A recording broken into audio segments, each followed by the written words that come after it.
I have a trivia question for you. What does the Village People song YMCA and FSAs have in common? Well, they were both created in 1978. Now, while YMCA is a little bit more catchy, FSAs are pretty important. So today, we're going to talk about FSAs, what they are, and why you should use them.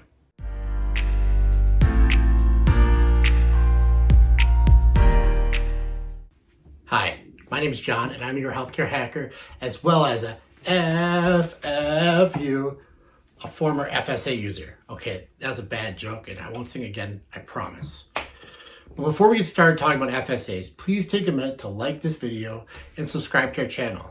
That way you can keep abreast of our latest healthcare hacks and get our help in navigating the complex U.S. healthcare system. So what is an FSA? It stands for Flexible Savings Account. And they were set up by an act of Congress in 1978 that allows employers to offer these plans to their employees to put money away tax-free for things like medical expenses.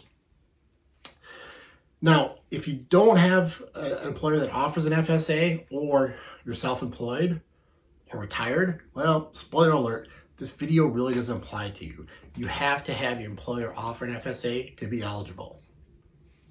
So if your employer does offer one, what are the advantages? Well, there's a couple. First, and the biggest one, is they're tax-free dollars. So you can set the money aside, withhold it from your payroll, put it into an FSA, and as long as you use it for eligible healthcare expenses, then you never pay taxes on it. That's normal income, Social Security tax, Medicare tax. In 2021, you can set aside $2,750 as an individual, and if your spouse also works for a company that offers an FSA, you can double that. So theoretically, as a family, you could put away $5,500 for medical expenses with tax-free dollars. Secondly, an advantage is what's defined as an eligible medical expense. It's a little bit broader than your health plan's definition. So for example, we see things covered like LASIK, even over-the-counter drugs, as long as you have a prescription from your physician, to things dental, eyeglasses. There's a long list of things besides just your deductible, copay, or co-insurance that you can use FSA dollars for. I put a link to the IRS site that lists all those items in the description below if you're interested. FSAs sound great. Why don't we just put the maximum in? Well, there's a couple downsides you need to know about before you do that. The first one is, and probably the largest is, any dollars you put in, you have to use the year you put in, or else they're gone. It's use it or lose it. So if you put money here in 2021, if you haven't spent it by December 31st of 2021, that money's gone. It's part of your salary you'll never see. Now, your employer can offer two ways to extend that kind of time frame. The first one is they can allow you to roll over $550 from year to year. The second is some employers can opt to extend the time frame so you have until mid-March. You have 2.5 extra months to spend last year's money. Now, that's employer option. So to find out if your employer has chosen one of those two options, you should contact your HR team or check in your benefits. The third and final issue with FSAs is they're not compatible with HSAs. So if your employer offers an HSA, you can't have an FSA, and vice versa.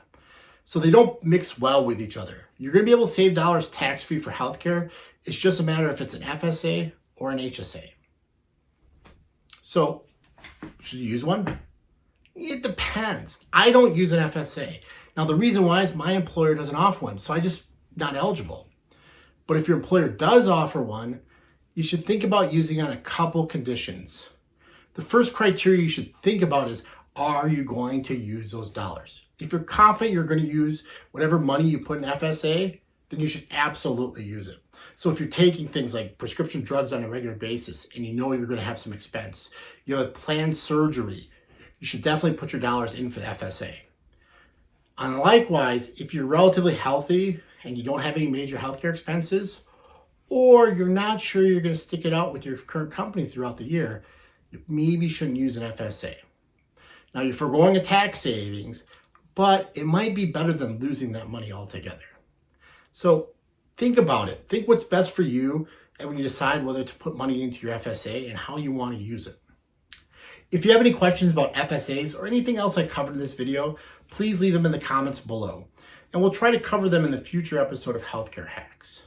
And as always, make sure you get the facts by joining us in the next episode of Healthcare Hacks.